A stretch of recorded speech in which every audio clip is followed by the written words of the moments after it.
हरियाणा में विधानसभा चुनावों के रिजल्ट्स आ गए। भाजपा ने पूर्ण बहुमत ले लिया। पूर्ण बहुमत के बाद जल्द ही अब भाजपा सरकार जो है अपनी बनाने जा रही है। हरियाणा में रिकॉर्ड जरूर टूटा है, क्योंकि पहली ऐसी सरकार है जो लगातार तीसरी बार जो है सरकार बना रही है। कांग्रेस की क्यों हार हुई? जहां कांग्रेस के नेता, कांग्रेस के तमाम कार्यकर्ता यह दावा कर रहे थे कि उनकी सरकार बनने जा रही है, लेकिन आखिरकार ऐसा क्या हुआ कि करनाल की लोकसभा में, करनाल और पानीपत में 9 विधानसभा में 9 की 9 विधानसभा भारतीय जनता पार्टी जीती। करनाल में एक भी सीट कांग्रेस नहीं जीत पाई। इस बारे में बातचीत करने के लिए करनाल से इस समय कांग्रेस की टिकट पर चुनाव लड़ चुकी सुमिता सिंह इस समय हमारे साथ मौजूद हैं, जो करनाल से पूर्व विधायक भी रह चुकी है। मैम, क्या कुछ बताना चाहेंगे? रिजल्ट हालांकि जो भी आए, परेशानी तो जरूर हुई होगी, एक दुख तो जरूर होता है कि इतना चुनाव लड़ा, सुबह 6 बजे से लेकर रात के 11 बजे तक प्रचार में लगे रहे, लेकिन फिर हार देखनी पड़ी। इस पर क्या कुछ कहना चाहेंगे? देखिए, लोगों का मैंडेट है and one has to accept the mandate. अगर लोगों ने मैंडेट दिया है और ठीक है, और मैं जगमोहन जी को भी बधाई देती हूँ और आशा करती हूँ, उम्मीद करती हूँ कि वो करनाल के विकास के बारे में सोचेंगे, करनाल के जो नौजवान है, यूथ है, उनके बारे में कुछ करेंगे। करनाल की जो अनअप्रूव्ड कॉलोनीज हैं, जो इतना भ्रष्टाचार है, चाहे वो नगर निगम के अंदर है, चाहे वो तहसील के अंदर है, उनको जो है उसके बारे में कुछ करना पड़ेगा। लोग आए होंगे, काफी लोग आए होंगे, लोग भी, कार्यकर्ता भी मायूस हुए होंगे कि करनाल में भी हार हुई। करनाल में 5 विधानसभाओं में से एक भी सीट कांग्रेस नहीं जीत पाई। नहीं, लोग तो बहुत आ रहे हैं और वो बोल रहे हैं कि जी जहां भी जाते हैं वोट तो कांग्रेस को दी है, कांग्रेस को दी है। तो मालूम नहीं अब क्या हुआ है। और ईवीएम भी, अगर हमारे यहाँ काउंटिंग में ईवीएम में 99% बैटरी थी। हाउ इज दैट पॉसिबल कि बैटरी 99% हो, जब सुबह से लेके 7 बजे से लेके शाम के 6:30 साढ़े 6 तक वोटिंग हुई है, 3 दिन से मशीन अंदर पड़ी है, तो कैसे पॉसिबल है कि 1% बैटरी कंज्यूम हुई है? मैंने भी इलेक्शन देखा है कि 99% बैटरी है, खुद देखा है आपने? यस, खुद देखा है। हमारे जो वहाँ पे काउंटिंग एजेंट थे, उन्होंने उसी टाइम शोर मचाया। मैंने खुद रिटर्निंग ऑफिसर से बात की, मैंने ऑब्जर्वर से बात की। ऑब्जर्वर ने कहा जी आप लिख के दे देना, हम पता कराएंगे क्या हुआ है। पर कोई किसी ने सुना ही नहीं। और मैंने इलेक्शन कमीशन को, हमने 8 तारीख को ही चिट्ठी लिख दी थी कि 99% बैटरी थी। किसी एक ही मशीन की थी या कई मशीनों की आपने देखी? क्योंकि ईवीएम मशीन तो सील कर दी जाती हैं, जब वोटिंग हुई उसका सील कर दिया। आप लोगों के सामने ही खोली होंगी सभी ईवीएम मशीन? हाँ, नहीं, कई मशीनों में था 99। तो क्या कारण लगता है आपको? कारण तो छेड़छाड़ कैसे? आपका मोबाइल फोन है, आप अभी न्यूज लिख रही हैं, आप लाइव कर रहे हैं, और हाउ इज इट पॉसिबल कि आपकी बैटरी नहीं डाउन होगी? बीजेपी के नेताओं ने पहले ही कह दिया था कि कांग्रेस की अगर हार होगी तो ईवीएम मशीन पर ही ठीकरा फोड़ा जाएगा। आपको क्या लगता है कि इस मामले की जांच होनी चाहिए? हालांकि सभी कांग्रेसी नेता इस चीज पर कह रहे हैं कि ईवीएम मशीन जो है कोई है या बदल दी गई है। थोड़ी देर पहले मनोज वधवा से बात हुई और खुद पूर्व सीएम भूपेंद्र सिंह हुड्डा, उन्होंने भी जो है कॉन्फ्रेंस करी थी दिल्ली कांग्रेस मुख्यालय के बाहर प्रदेश अध्यक्ष उदयमान के साथ, कि ईवीएम मशीन पर ही उन्होंने गड़बड़ी के आरोप लगाए हैं। आप देखिए, जो बैलेट से वोटिंग है उसमें तो कांग्रेस जीत रही है, और जब मशीन्स खुली तो उसमें हार रही है। कुछ ना कुछ तो गड़बड़ है ना। और आपने देखा होगा, चुनाव से पहले सुप्रीम कोर्ट के कई लॉयर्स, उन्होंने कितने दिन दिल्ली के अंदर वो बैठे रहे ईवीएम के खिलाफ कि भाई बैलेट से।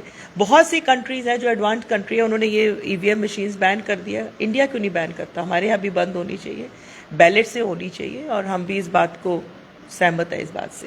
पूर्ण बहुमत से सरकार बनाई है, एग्जिट पोल के नतीजे उल्टे साबित हो गए हैं।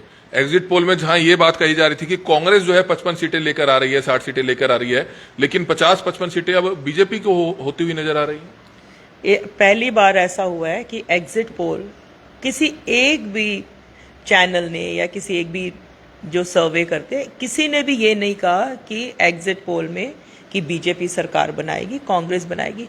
उन लोगों ने भी तो, जो सर्वे करते हैं, लोगों से बात करके किया होगा ना कहीं कुछ तो हुआ है। जातिगत समीकरण, आपको लगता है कि जातिगत समीकरण भी रहे होंगे जो हार हुई है? क्योंकि शमशेर सिंह गोगी का आपने बयान सुना होगा, उन्होंने कहा कि एक ही गाना बजता था कि हुड्डा सरकार बनाएगा, हुड्डा सरकार बनाएगा। उससे कहीं ना कहीं जो दूसरी बिरादरियां थी वो नाराज हो गई, इसके चलते उन्होंने वोट नहीं दिया। ऐसा भी हो सकता है?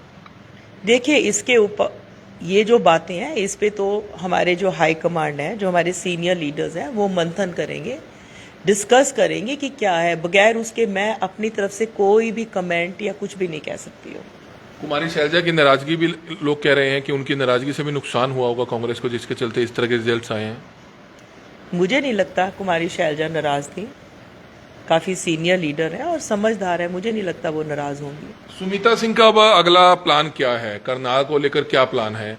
कुछ लोग सोशल मीडिया पर लिख रहे हैं कि सुमिता सिंह अब विदेश चली जाएंगी, मतलब बाहर घूमने चली जाएंगी।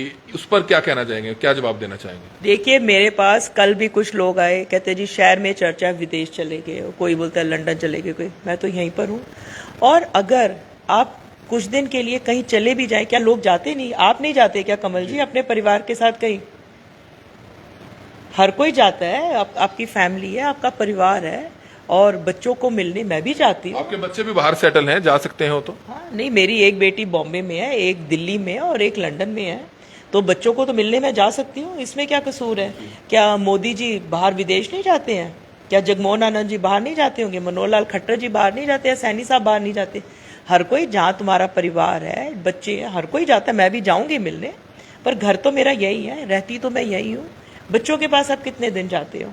और मेरा अगला करनाल की मैं आवाज़, करनाल में जहाँ भी कोई किसी के साथ कोई समस्या होगी, कोई भ्रष्टाचार होगा, कोई कानून व्यवस्था की बात होगी, विकास नहीं होगा, मैं अपने जो हमारे भाई हैं, जो हमारे साथ जुड़े हुए हैं, चाहे वो कांग्रेस के हैं, चाहे दूसरे हमारे करनाल का मेरा परिवार है, हम उन सब की आवाज़ उठाएंगे, मैं उनके साथ खड़ी रहूंगी। और जगमोहन जी से पूछना चाहूँगी कि आप 6 महीने के अंदर करनाल के लिए, मुझे कोई बोल रहा था उनका 20 साल का प्लान है, 20 साल किसने देखे हैं भाई? अगला पल नहीं पता। मैं ये पूछना चाहूँगी, आप आने वाले 6 महीने में करनाल के नौजवानों के लिए क्या कर रहे हो? करनाल के जो हमारी अनअप्रूव्ड कॉलोनीज है उनके लिए क्या कर रहे हो? जहाँ पे भ्रष्टाचार है, चाहे वो नगर निगम है, चाहे वो हमारा स्टेट ऑफिसर है हुडा के अंदर है, चाहे हमारा तहसील के अंदर है, इन सब के पटवार खाने में, इसके लिए आप क्या करने चाह रहे हो? क्या भ्रष्टाचार रोकोगे? कानून व्यवस्था को ठीक करोगे? क्या आपकी प्लानिंग है? मैं उनसे आज गए हैं जगमोहन आनंद जो करनाल से एमएलए हैं, एसडीएम के साथ जाकर अनाज मंडी में दौरा किया है, फसलें देखी हैं जो किसानों की कई कई दिन से पड़ी थी। मुझे ये बताइए, इन्हीं की सरकार थी अभी तक और अभी भी इनकी सरकार है। किसान की फसल 23 तारीख को बीजेपी की सरकार ने ये कहा था 23 तारीख को हम सरकारी बोली करेंगे। उसके बाद 1 तारीख हुई, 2 तारीख को, 1 या 2 को मैं भी मंडी गई थी। 1 हफ्ता हो गया था 1 को, किसान मुझे मिले जिनकी जीरी काली हो गई थी, सूखी जीरी थी, कोई उसमें मॉइस्चर नहीं था। क्या ये लोग सोए हुए थे? लोगों की इतनी जीरी और इतना नुकसान कर दिया इन्होंने। क्यों नहीं पहले शेलर वालों की कोई समस्या थी, केंद्र में इनकी सरकार, हरियाणा में इनकी सरकार है, क्यों नहीं इन्होंने सॉल्व की प्रॉब्लम? शेलर वालों की प्रॉब्लम सॉल्व करते, किसानों की सॉल्व करते, और सरकारी जो एजेंसी है, चाहे वो डीएफएससी है, चाहे वो हैफेड है, जो भी महकमे जो जीरी खरीदता है, उनको जाना चाहिए था वहां पर। इतना लेट कर दिया। आज तो मेरे ख्याल से 11 तारीख है और 23 तारीख, 22 तारीख, 12-13 दिन हो गए लोगों की फसल मंडी में पड़े हुए। ये दौरा करने से क्या होता है? एकदम से फसल इनकी उठनी 8 तारीख को इनको चाहिए था, जब इनका आ गए तो 8 को इनको चाहिए था। इन्होंने सोचा ही नहीं किसानों के बारे में। 3 दिन के बाद किसानों की फसल तो, बारिश हो गई, कुछ हो गया, खत्म हो जाती है। कांग्रेस का संगठन का ना होना, मैम, आपको लगता है कि होना चाहिए था? संगठन होना बहुत जरूरी है, लेकिन 11 साल हो चुके हैं, कई प्रदेश अध्यक्ष बदले गए, लेकिन आज तक कांग्रेस संगठन नहीं बना पाई है। इसका मेन कारण समझते हैं आप रहा होगा जरूर?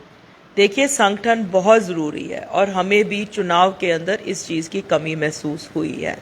हर वार्ड में, हर बूथ पे अगर हमारी कमेटी होए, बूथ कमेटी होए, वार्ड कमेटी होए, उसके नीचे उनके अपने हुए कार्यकर्ता हुए, मेंबर्स हुए, डिस्ट्रिक्ट प्रेसिडेंट हुए, सिटी प्रेसिडेंट हुए, ये सारा हुए तो उसका तो फायदा तो होता ही है ना। इस चीज़ का हमें नुकसान तो है ही है। और आपके माध्यम से मैं अपने हाई कमांड, जो भी हमारे नेता हैं, उनको कहूँगी कि जल्द से जल्द कृपा करके अब आप देरी मत करें, संगठन जो है बहुत जल्द आप संगठन तैयार कर दें। आपके चुनाव में मैम कांग्रेस के तमाम नेताओं ने साथ दिया पूरा, कोई किसी तरह का भीतरघात तो नहीं हुआ? क्योंकि इस तरह की चर्चाएं भी चल रही हैं कि किसी कांग्रेसी नेता ने साथ नहीं दिया, फलाने ने नहीं दिया, एक दूसरे अपनी नाराजगी जाहिर कर रहे हैं। सभी साथ मिलकर रहे, ऐसा रहा? नहीं, मैं किसी के ऊपर दोष नहीं दूंगी और सभी ने साथ दिया, कोई भीतरघात नहीं हुआ। और जितने भी हमारे एमसीज आए साथ में, अभी सभी ने मेरा साथ दिया। उससे अलावा अभी मनोज वधवा जी ने नई हमारे कुछ देर पहले पार्टी ज्वाइन की, चाहे वो राकेश नागपाल जी थे, उन्होंने बीजेपी छोड़ के कांग्रेस में आए, चाहे अमरिंदर अरोड़ा जी थे, वो छोड़कर आए, और मेरे कई भाई आए, एमसीज आए, सभी ने, बलविंदर कालरा जी जो पहले प्रधान रहे हैं वो आए पार्टी में, सभी ने मेरा पूरा साथ दिया। और अगर इस टाइम मुझे किसी का ध्यान नहीं आ रहा है, पर जिसने भी पार्टी ज्वाइन की है सभी ने मेरा पूरा, और बलविंदर आप पार्टी छोड़कर आए, चाहे उन्होंने कांग्रेस नहीं ज्वाइन की, समर्थन दिया, सभी ने मेरा पूरा साथ दिया, चाहे वो मीतू सैनी था, चाहे गिन्नी था, सुदेश गुलाटी था, जतिन काड़ा था, रामचंद्र काड़ा भाजपा तो छोड़ दी, इसलिए छोड़ी कि शायद सरकार बनेगी कांग्रेस की, लेकिन अब वो भी इसी तरह से रहेंगे। क्या आपको लगता है कि अब मेयर चुनाव आने वाला है, कांग्रेस सीट निकाल पाएगी करनाल से मेयर चुनाव की? भाजपा दावा कर रही है कि उन्हीं का मेयर बनेगा। देखिए, चुनाव आएगा, जो भी हमारी पार्टी से खड़ा होगा पार्टी टिकट देगी, अगर नहीं भी होगा कांग्रेस माइंडेड होंगे, हम पूरी टीम हमारी, हम पूरा जो भी भाई हमारा मेयर में होगा और जो भी एमसी में होगा, हम सबकी पूरी मदद करेंगे और उनका साथ देंगे। तो बिल्कुल आप देख सकते हैं इस समय सुबीता सिंह जो है वो इस समय हमारे साथ जुड़ रही थी लाइव, जो है आप इस समय लाइव वीडियो देख सकते हैं। हालांकि वो दावा कर रही हैं कि वे आगे भी इसी तरह से जो है करनाल की आवाज उठाती रहेंगी, कांग्रेस के तमाम नेताओं को साथ लेकर चलेगी, और अगला जो मेयर चुनाव है पार्टी अगर किसी को टिकट देगी, अन्यथा जो भी कांग्रेस माइंडेड उम्मीदवार करनाल से मेयर चुनाव लड़ेगा उसके लिए वे पूरी तरह से तन मन धन से साथ देंगी। करनाल से ये लाइव तस्वीरें देख रहे थे, हमारी आप लोगों से अपील रहेगी कि ज्यादा से ज्यादा लोगों तक इस वीडियो को आप जरूर पहुंचाइएगा। कमल मिड्डा, करनाल ब्रेकिंग न्यूज, करनाल।